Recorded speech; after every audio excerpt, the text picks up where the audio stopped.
Hello, everyone. Welcome back to Veterans Den. I'm going to go over now how to create your intent to file to begin your disability claim. Again, I'm just showing this from my experiences running through the process myself. Um, you can use this as a baseline to begin the process, but I advise you to, seek assistance. Either through your VSO or, American Legion. You can look up your accredited representatives on the VA.gov website. There's also VA attorneys who are accredited on there. Some of the reps and some of the attorneys can charge a fee, but because they are accredited, it cannot be more than a certain percentage. They try to keep it fair for the veterans. Stay away from the companies out there that'll charge you an arm and a leg. The accredited reps, I believe they cannot charge more than like 33% of your retro payment, which is, that back payment from your initial effective date that you first filed that claim. So again, just use this kind of as a baseline to get you started. So what I'm going to do is on Google, I'm just going to go into VA.gov. You can type it in Google or you can type it in your main URL box. It's going to bring me here. And this is the VA.gov website. Okay, there's so much information here. Take the time to browse and look into different things. Get familiar with this website. It'll give you all the answers. The majority of the answers to questions that you're looking for and stuff. So to get to the disability part, I can come here and use the drop down and go to disability, or I can scroll down and click on disability there. So we're just gonna go back up to the top, click on disability, and under here you can click on eligibility, how to file a claim, which kind of explains the process for you on how to file it, survivor and dependent compensation, or file a claim online. I'm gonna go ahead and just click on file claim online. All right. So from here, it's going to move me to the next page to where I need to sign in to start my application. Okay. This is the VA form that you use to begin your new application. Sign in to start your application. It's going to provide me a few different ways that I can sign in to begin this process. If you have one of these, great, use them. If not, I use ID.me. It's been a long time since I've started, this process, and I created my ID.me account. So I don't remember exactly how long it takes if you need to create a new ID.me account. I believe, if I remember correctly, there were some other questions that they asked me. I think maybe like, when was my separation date, and which branch I was in and all that. And then once they verified that, I believe they sent me my sign-in information to my email address and let me know it's approved. So in here, I'm going to type in my ID.me account information.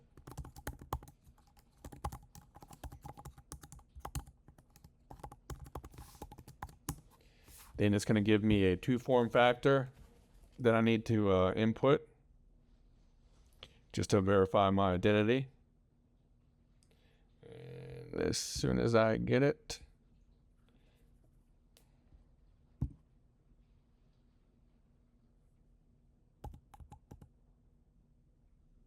whoops.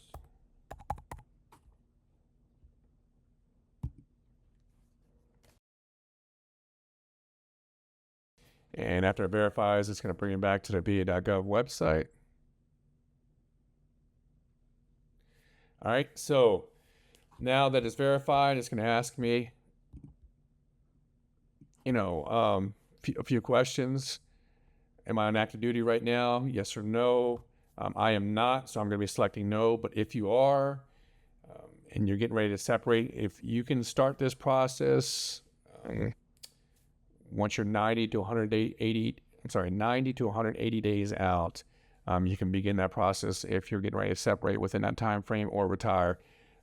Please verify that on the VA.gov website before you proceed and do that, just to verify that the information is still true. But that's what I have read before in the past. So I am not on active duty right now, so I'm going to select no. And then it's going to say, are you filing a new claim, or are you disagreeing with a VA decision on an earlier claim? So if I select I'm disagreeing with a VA decision on my claim, that's how you begin the appeal process. That's what you would respond with right there to begin the appeal process for something that you disagree with. Maybe it was denial, or you received a a rating that you thought were high, that needed to be higher. You can, select that one. I'm only focusing on starting my intent to file. So I'm going to click on the I'm filing a claim for a new condition, or a condition's getting worse. Okay, it's going to say all my responses. This is the form that I should be using. I'm going to click on that. And then you can read this if you want. I've ran through this, a few times and stuff. So, but it'll give you, those are the stages that the VA you'll see go through during the whole process. I'm gonna click on start the disability compensation application right here.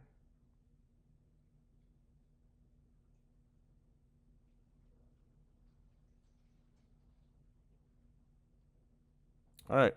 So right here, it says you already have an intent to file. Okay. So that is correct. I already do have an intent to file. If I already didn't start this process, it will say, hey, your intent to file, is submitted. So I don't have to click continue right now. This will be my intent to file date, which will be my effective date. Okay. The great thing about that is I have 1 year from right now, from when I started this intent to file, to actually finish my process to keep that effective date. Okay. So let's say that I step away from this, and then, 6 months down the road, I decide to put in my information on what I'm trying to file. My effective date will still be August 4th, right? So if I wait a year to begin this process, I'll have to run through this all over again, and I'll lose this effective date. So be sure, if you haven't done this, in a while, go ahead and start your effective date. Or, that you're going to be filing something down the road, you might as well start your, effective date right now, your intent to file date right now. Even if you don't want to fill out everything right now, just get that started, get that into the system, so you can hold on to that and lock that down, So like I said, if you haven't done this yet, go ahead and do this. I will get some more information out there to finish the rest of this process. Feel free to go ahead and, start, continue on if you want, but I will push some content out showing, the rest of the process on how to, finish this up. But having an intent to file date is definitely important. It'll help you lock down that effective date.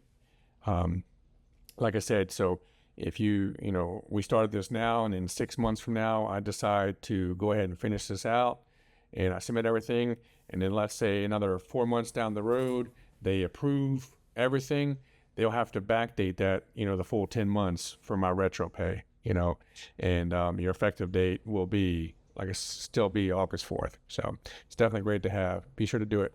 Thanks for watching, and hopefully this helps some people out. Y'all have a good day.